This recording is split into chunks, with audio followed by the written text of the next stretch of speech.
एक ideal animal cell का ultra structure का ये डायग्राम है। तो सभी एनिमल सेल्स एक प्लाज्मा मेम्ब्रेन से सराउंडेड होंगे। तो ये प्लाज्मा मेम्ब्रेन है एक सेल की, और ये दूसरी प्लाज्मा मेम्ब्रेन आप इसके साइड में देख रहे हैं, ये इसके एडजेसेंट सेल की है, जो इसके बगल वाला सेल होगा उसकी है। ये दोनों की प्लाज्मा मेम्ब्रेन आपस में जुड़ी रहती हैं, एक दूसरे के कांटेक्ट में रहती हैं, और एडिशन का काम करता है। ये एक स्ट्रक्चर होता है जिसको डेस्मोसोम कहेंगे। सेल्स में, एनिमल सेल्स में फ्लैजेला भी पाए जाएंगे, सीलिया भी पाई जाएंगी, लेकिन ऐसा नहीं कि सभी सेल में फ्लैजेला और सीलिया पाए जाते हैं, कुछ में पाए जाते हैं। तो उसको यहाँ पर देखिए बना दिया गया है कि ये सीलियम है और ये सीलियम रूट है, उसके रूट से निकलता है। सेल्स में माइक्रोविलाई पाई जाती हैं जो ब्रश बॉर्डर का फॉर्मेशन करती हैं। तो ये ब्रश की तरह से इनका अपीयरेंस हो जाता है, इसलिए इसको ब्रश बॉर्डर भी कहते हैं। तो एक को कहेंगे तो माइक्रोविलस कहेंगे, और जब प्लूरल में उसी को कहेंगे तो माइक्रोविलाई कहेंगे। इसके बाद ये देखिए उसमें सेल्स में, अभी आप जब सेल का फंक्शन पढ़ेंगे तो उसमें पढ़ेंगे एंडोसाइटोसिस के थ्रू ये वेसिकल्स जो हैं बन के आ रही हैं सेल के अंदर, इनको कहेंगे पिनोसाइटिक वेसिकल्स। पिनोसाइटिक वेसिकल्स हैं, और ये देखिए इसमें इसके सेंटर में एक न्यूक्लियस होगा। ये एंडोमेम्ब्रेन सिस्टम बनाता है, और ये न्यूक्लियस पर जगह जगह पर आप देख रहे हैं कि न्यूक्लियर पोर्स भी हैं। तो ये पोर्स हो गए, और इसके अंदर जो है न्यूक्लियोप्लाज्म होगा, और इसमें ये क्रोमैटिन फाइबर्स, या जिनको आप क्रोमोसोम कहेंगे, क्रोमोसोम्स जो हैं ये आपको ये दिखाई दे रहे हैं। ये यहाँ पर एक न्यूक्लियोलस है, और ये एक सेल में एक न्यूक्लियस के अंदर एक न्यूक्लियोलस भी हो सकता है, और बहुत सारे न्यूक्लियोलस, 2 या 3 भी संख्या इनकी हो सकती है। जब हम इनको प्लूरल में कहेंगे तो इनको न्यूक्लियोलाई कहेंगे, और न्यूक्लियस को जब हम प्लूरल में कहते हैं तो न्यूक्लियाई कहते हैं, और न्यूक्लियोलस को न्यूक्लियोलाई कहते हैं। तो ये न्यूक्लियोलस है। न्यूक्लियोलस जो है कोई अलग से बॉडी नहीं बनती है न्यूक्लियस के अंदर, ये क्रोमोसोम्स पर ही बनती है। और क्रोमोसोम्स में उसके जो जीन्स होते हैं, राइबोसोमल आरएनए बनाने वाले जीन्स, और उनके द्वारा राइबोसोमल आरएनए की जो सिंथेसिस होती है वो, और राइबोसोम्स के फॉर्मेशन में जो प्रोटीन्स लगती हैं वो सब एक जगह इकट्ठा हो जाती हैं, तो एक स्वेलन स्ट्रक्चर बन जाता है। तो उस लोकस पर बनता है। ये कोई ये इतना समझेगा कि ये अलग से कोई स्ट्रक्चर हो रहा है, क्रोमोसोम के ऊपर ही इनका लोकेशन होता है, और कभी ये दिखते हैं और कभी ये डिसअपीयर हो जाते हैं।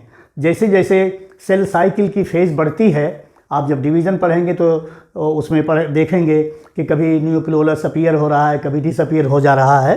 तो जब इसकी सिंथेसिस होती है तब ये अपीयर होता है, जब ये न्यूक्लियस से माइग्रेट कर जाता है, बाहर चल जाता है, तो ये डिसअपीयर हो जाता है। इसमें ये एंडोप्लाज्मिक रेटिकुलम है, जिसके ऊपर राइबोसोम्स लगे हुए हैं, ग्रेन्यूल्स लगे हुए हैं, और जिस एंडोप्लाज्मिक रेटिकुलम के ऊपर ग्रेन्यूल्स लगे हुए होते हैं उनको कहा जाता है ग्रेनुलर एंडोप्लाज्मिक रेटिकुलम। कुछ ऐसे भी एंडोप्लाज्मिक रेटिकुलम होंगे जिनके ऊपर ग्रेन्यूल्स की संख्या ना के बराबर होगी, और उनको कहा जाएगा, ये देखिए हैं, एक ग्रेनुलर एंडोप्लाज्मिक रेटिकुलम, या इसको दूसरे शब्दों में स्मूथ एंडोप्लाज्मिक रेटिकुलम भी कहते हैं। प्लाज्मा मेम्ब्रेन, कुछ सेल्स में प्लाज्मा मेम्ब्रेन जो है वो फोल्ड कर जाती है, और फोल्ड करके यहाँ पर देखिए माइटोकॉन्ड्रिया की संख्या भी बहुत जाती है, कभी कभी माइटोकॉन्ड्रिया को वो इनक्लोज भी कर लेती है। तो इस तरह से इसके नीचे जो होता है, ये देखिए बेसमेंट मेम्ब्रेन है, ये रेड कलर डॉटेड जो शो किया गया है, ये बेसल मेम्ब्रेन कहेंगे या बेसमेंट मेम्ब्रेन कहेंगे।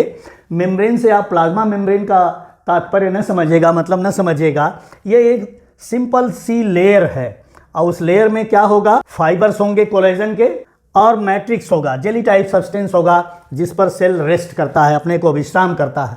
यहाँ पर आपको इस सेल को शेप देने के लिए सेल के अंदर एक साइटोस्केलेटन होता है, जो स्कैफोल्ड बनाता है सेल का, मतलब ढांचा बनाता है, और सेल को कोलैप्स होने से बचाता है। तो उस साइटोस्केलेटन में 3 तरह के फाइबर्स होंगे, माइक्रोफिलामेंट, माइक्रोट्यूब्यूल होगा, और तीसरा जो होगा इंटरमीडिएट ट्यूब्यूल होगा। ये सेल की स्कैफोल्डिंग करेंगे, ढांचा बनाएंगे, जिससे कि सेल्स जो है कोलैप्स न होने पाए। सेल के फंक्शनल स्टेटस के ऊपर, सेल किस तरह का फंक्शन कर रहा है, उसके अंदर माइटोकॉन्ड्रिया भी पाए जाएंगे। ये लाइसोसोम्स पाए जाएंगे, ये भी मेम्ब्रेन बाउंडेड ऑर्गेनेल्स हैं। तो हो गया एंडोप्लाज्मिक रेटिकुलम, ग्रेनुलर और ए ग्रेनुलर। ये गोल्जी है, ये गोल्जी कॉम्प्लेक्स बन रहा है या गोल्जी अपरेटस भी इसको कहते हैं। कॉम्प्लेक्स की जगह पर कभी कभी इसको अपरेटस भी कहते हैं। तो ये गोल्जी अपरेटस है और उसके मटेरियल्स जो हैं यहाँ से रफ एंडोप्लाज्मिक रेटिकुलम के द्वारा सिंथेसाइज होके ये सब यहाँ पर आते हैं।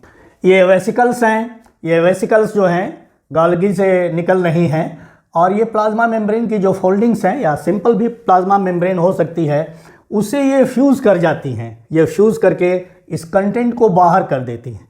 एंडोसाइटोसिस के द्वारा आएंगी और एक्सोसाइटोसिस के द्वारा बाहर चली जाएंगी। कुछ सुप्रा न्यूक्लियर पोजीशन में, मतलब न्यूक्लियस के एबर, ये पेयर ऑफ सेंट्रियोल्स पाए जाएंगे।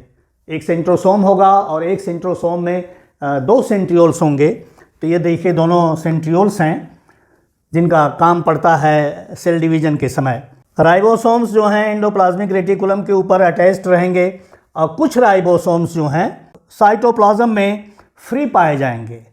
जो फ्री पाए जाएंगे वो भी प्रोटीन की सिंथेसिस करने में हेल्प करेंगे और जो अटैच्ड हैं ये भी प्रोटीन की सिंथेसिस करने में हेल्प करते हैं। ये साइट बनते हैं जहाँ पर प्रोटीन की सिंथेसिस होती है।